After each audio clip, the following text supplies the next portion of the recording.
नमस्कार. आज आपण मराठी व्याकरण या घटकातील शब्दांच्या जाती याविषयीची माहिती पाहणार आहोत.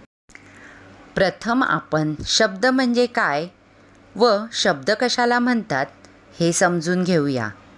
शब्द हा वाक्यातील महत्त्वपूर्ण घटक आहे. कोणत्याही अर्थपूर्ण वर्णसमूहाला शब्द असे म्हणतात. उदाहरणार्थ म, ग, र या अक्षरांपासून मगर शब्द तयार होतो. म, ग, र ही अक्षरे अनुक्रमे आली आहेत, त्यामुळे त्याला अर्थ प्राप्त झाला आहे. आता आपण शब्दांच्या जाती कशाला म्हणतात हे समजून घेऊया. शब्दांच्या जाती म्हणजे शब्दांचे प्रकार होय. वाक्यात जे शब्द येतात त्यांची वेगवेगळ्या प्रकारची कार्ये असतात. त्यांच्या कार्यावरून त्यांना वेगवेगळी नावे दिलेली आहेत. त्याला शब्दांच्या जाती असे म्हणतात. शब्दांच्या जाती या विकारी शब्द आणि अविकारी शब्द या दोन प्रकारांमध्ये विभागलेल्या आहेत.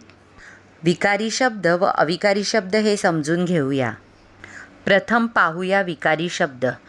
वाक्यात उपयोगात येताना ज्या शब्दाच्या मूळ रूपात लिंग, वचन, विभक्तीने बदल होतो त्या शब्दांना विकारी शब्द असे म्हणतात. आता विकारी शब्दांच्या जाती कोणत्या आहेत हे समजून घेऊया. नाम, सर्वनाम, विशेषण, क्रियापद अशा या 4 विकारी शब्दांच्या जाती आहेत. आता अविकारी शब्द कशाला म्हणतात हे पाहूया. वाक्यात उपयोगात येताना ज्या शब्दांच्या मूळ रूपात लिंग, वचन, विभक्तीने बदल होत नाही त्या शब्दांना अविकारी शब्द असे म्हणतात. आता अविकारी शब्दांच्या जाती पाहूया. क्रियाविशेषण अव्यय, शब्दयोगी अव्यय, उभयान्वयी अव्यय, केवल प्रयोगी अव्यय या 4 अविकारी शब्दांच्या जाती आहेत. आता आपण शब्दांच्या जाती ज्या 8 आहेत त्या पाहूया. शब्दांच्या जाती या 2 प्रकारांमध्ये विभागतात. 1 विकारी शब्द, 2 अविकारी शब्द. विकारी शब्दामध्ये नाम, सर्वनाम, विशेषण, क्रियापद यांचा समावेश होतो, तर अविकारी शब्दांमध्ये क्रियाविशेषण अव्यय, उभयान्वयी अव्यय, शब्दयोगी अव्यय, केवल प्रयोगी अव्यय यांचा समावेश होतो. आपण आता या 8ही जातींविषयी थोडक्यात माहिती समजून घेऊया. नाम प्रत्यक्ष दिसणाऱ्या किंवा कल्पनेने जाणलेल्या दिसणाऱ्या वस्तूंना किंवा त्या वस्तूंच्या गुणधर्माला दिलेल्या नावाला व्याकरणात नाम असे म्हणतात. उदाहरणार्थ गीता, नदी, पर्वत, स्वर्ग, अमृत, धैर्य. सर्वनाम नामाचा पुनरुच्चार किंवा पुनर्वापर टाळण्यासाठी सर्व प्रकारच्या नामाच्या जागी येणाऱ्या विकारी शब्दाला सर्वनाम असे म्हणतात. उदाहरणार्थ मी, तू, तो, ती, हा, ही, हे, जो, कोण, काय. आता पुढचा प्रकार पाहूया. विशेषण. नामाबद्दल विशेष माहिती सांगून नामाची व्याप्ती मर्यादित करणाऱ्या शब्दाला विशेषण असे म्हणतात.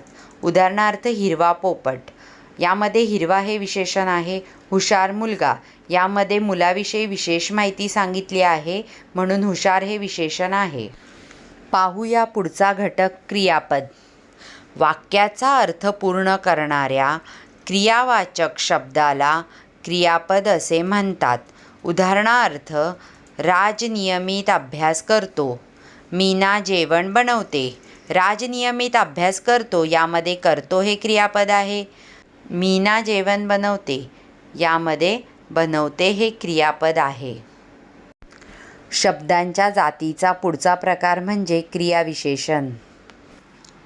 क्रियापदाबद्दल विशेष माहिती सांगून जी अविकारी राहतात त्यांना क्रियाविशेषण अव्यय असे म्हणतात. उदाहरणार्थ राधिका मोठ्याने बोलते या वाक्यात बोलणे या क्रियापदाविषयी मोठ्याने हे क्रियाविशेषण अव्यय आलेले आहे. ससा जोरात धावतो. धावतो या क्रियापदाविषयी जोरात हे क्रियाविशेषण अव्यय आलेले आहे. बघूया पुढचा प्रकार शब्दयोगी अव्यय. शब्दांना जोडून येणाऱ्या अविकारी शब्दांना शब्दयोगी अव्यय असे म्हणतात. शब्दयोगी अव्यय स्वतंत्र येत नाहीत. मूळची ही क्रियाविशेषणे असतात. शब्दाला जोडून आल्यास शब्दयोगी अव्यय होतात. उदाहरणार्थ पक्षी झाडावर बसला या वाक्यामध्ये वर हे शब्दयोगी अव्यय आहे. पाहूया पुढचा प्रकार उभयान्वयी अव्यय. उभय म्हणजे 2. दोन किंवा अधिक शब्द किंवा वाक्य जोडणाऱ्या अविकारी शब्दांना उभयान्वयी अव्यय असे म्हणतात. उदाहरणार्थ आणि, व, परंतु, म्हणून, पण, की, जर, तर. शाळा सुटली आणि विद्यार्थी रांगेत उभे राहिले. या वाक्यामध्ये आणि हे उभयान्वयी अव्यय आहे. पाहूया शब्दांच्या जातीचा शेवटचा प्रकार, केवलप्रयोगी अव्यय. मनातील आनंदाच्या, दुःखाच्या, आश्चर्याच्या, तिरस्काराच्या इत्यादी प्रकारच्या उत्कट भावना व्यक्त करणाऱ्या अविकारी शब्दाला केवलप्रयोगी अव्यय असे म्हणतात. उदाहरणार्थ, बापरे, 12 वाजले, अरे रे, खूप वाईट झाले. या दोन्ही वाक्यामध्ये बापरे, अरे रे हे केवलप्रयोगी अव्यय आहेत. विद्यार्थी मित्रांनो, आता आपण शिकवलेल्या भागावर आधारित स्वाध्याय सोडवायचा आहे. आज आपण शब्दांच्या जाती आणि त्याचे काही प्रकार अभ्यासले.